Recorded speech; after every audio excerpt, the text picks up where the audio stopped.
చంద్రబాబు నాయుడు గారు విజయవాడలో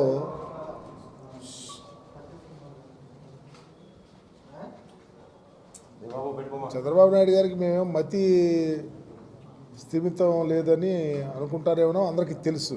ఇటు ఏజ్ పెరిగిపోవటం కానీ లేకపోతే పొలిటికల్గా అప్ అండ్ డౌన్స్లో డౌన్ స్ట్రీమ్లో ఉన్నాడు కాబట్టి అతను మెంటల్ ఇంబ్యాలెన్స్ ఉందని చెప్పి మేము ఎప్పటి నుంచో చెప్తా ఉన్నాం. ఆ కోణంలోనే మాట్లాడారు అనుకుంటా ఉన్నాం. రెండు విషయాలను అతను ప్రస్ఫుటంగా మాట్లాడాడు. 7,000 కోట్ల రూపాయలు ఈ రాష్ట్రంలో క్రైస్తవ ఆస్తులని మేము కాజేయాలని చూస్తూ ఉన్నామని చెప్పేసి ఆయన మాట్లాడాడు. మొదటిగా చంద్రబాబు నాయుడిని ఒకటి అడుగుతా ఉన్నా, నీవు దళితుల కోసం కానీ దళిత క్రైస్తవుల కోసం కానీ మాట్లాడే కనీస అర్హత నీకు లేదు. మా కమ్యూనిటీనే మా కులంలోనే పుట్టడానికి ఎవరన్నా ఇష్టపడతారా అని చెప్పినటువంటి నీవు రాజకీయ నేపథ్యం రాజకీయాల్లో నీ యొక్క ఎదుగుదల కోసం మరలా మా కోసం మాట్లాడుతూ ఉన్నావంటే నీకు ఎక్కడ అర్హత ఉంది? నువ్వు 7,000 కోట్లు 7 లక్షల కోట్లు అతను మాట్లాడాడు. క్రైస్తవ ఆస్తులకు సంబంధించి మేము కాజేస్తాకంట. నేను చంద్రబాబు నాయుడు ఒకటి అడుగుతా ఉన్నా, క్రైస్తవ ఆస్తుల కోసం వెంపర్లాడింది నీవు, నీ పార్టీ వాళ్ళు, నీతో మంత్రులుగా చేసినటువంటి వాళ్ళు, క్రైస్తవ ఆస్తుల్ని కొల్లగొట్టి అమ్ముకుంది మీరు.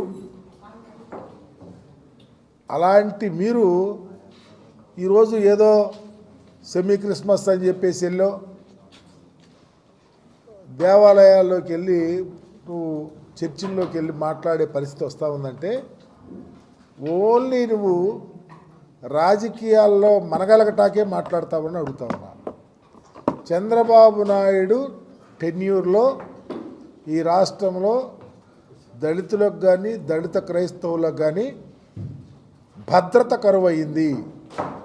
దళిత క్రైస్తవులకు సంబంధించి కానీ క్రిస్టియన్స్కు సంబంధించినటువంటి మైనారిటీలకు సంబంధించిన ఆస్తులు చంద్రబాబు నాయుడు చంద్రబాబు మంత్రివర్గంలో ఉన్నవాళ్ళు కొల్లగొట్టారు. మీకు ఒక్కసారి గుంటూరు విజయవాడ వస్తే ఆ ప్రాంతాల్లో ఎన్ని క్రైస్తవ ఆస్తులను మీరు అమ్ముకున్నారో, మీ మంత్రులు భాగస్వాములుగా ఉన్నారో ఒక్కసారి వస్తే చంద్రబాబుకు చూయిస్తా కూడా సిద్ధంగా ఉన్నా. చంద్రబాబు నీవు కళ్ళు లేని కబోజిలాగా రాజకీయాల్లో నువ్వు మాట్లాడొద్దు. ఒకసారి చూసి క్రైస్తవుల మీద మాకు మా నాయకుడికి మా పార్టీకి ఎంత త్రికరణ శుద్ధి ఉందో మేము బేసిక్గా చెప్పం. కానీ అన్ని కులాలు అన్ని మతాలు కలిసి ఉండాలనే భావంతో పనిచేసే మా ముఖ్యమంత్రి క్రైస్తవత్వం మీద ప్రేమ, ఆయన కుటుంబమే క్రైస్తవత్వంతో మిళితమై ఉన్నటువంటి కుటుంబం.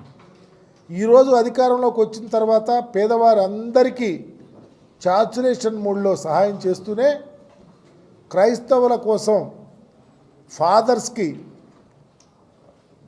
మరి సహాయం చేయటానికి ఉపకార వేతనం ఇచ్చే పరిస్థితి దగ్గర నుంచి రాష్ట్రంలో బరియల్ గ్రౌండ్స్ సంబంధించి అనేక ప్రాంతాల్లో కాలువకట్ల మీద డొంకల్లో వేసుకుంటున్నారని చెప్పి ప్రత్యేకంగా జీవో ఇచ్చిన దగ్గర నుంచి వీటన్నిటికన్నా మిన్నగా ఆంధ్రప్రదేశ్ అసెంబ్లీలో దళిత క్రైస్తవులను ఎస్సీలుగా గుర్తించాలని క్యాబినెట్లో అసెంబ్లీలో నిర్ణయం తీసుకొని భారతదేశ ప్రభుత్వానికి పంపించినటువంటి చరిత్ర జగన్మోహన్ రెడ్డి గారికి ఉంది.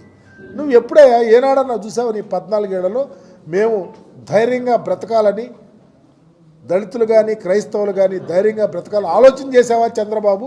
నీకెందుకు ఇప్పుడు వచ్చింది? ఎన్నికల కోసం మమ్మల్ని మోసం చేయటానికే కదా అని అడుగుతా ఉన్నా.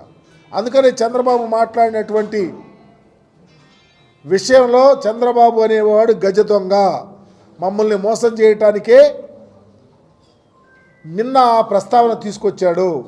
చంద్రబాబుకు దమ్ముంటే నాతో వస్తే నీ పార్టీ వాళ్ళు నీ వాళ్ళు క్రైస్తవ ఆస్తులను ఎంత కొల్లగొట్టారో ఎంత అమ్ముకున్నారో, మా ఆస్తులను క్రైస్తవులు ఎక్కడో పేదవారికి సహాయం చేయాలని ఇతర దేశాల నుంచి వచ్చి మిషనరీలు ఎక్కడ పెడితే ఆ ఆస్తులను మీరు ఎంత అమ్ముకున్నారో చూపిస్తాకి సిద్ధంగా ఉన్నా, బహిరంగ చర్చకు సిద్ధంగా ఉన్నావా చంద్రబాబు, సవాల్ చేస్తా ఉన్నా. మరిన్ని వీడియోస్ కోసం ఛానల్ ని సబ్స్క్రైబ్ చేయండి, లేటెస్ట్ అప్డేట్స్ కోసం వాట్సాప్ ఛానల్ ని ఫాలో చేయండి అండ్ లింక్ డిస్క్రిప్షన్ లో ఉంది.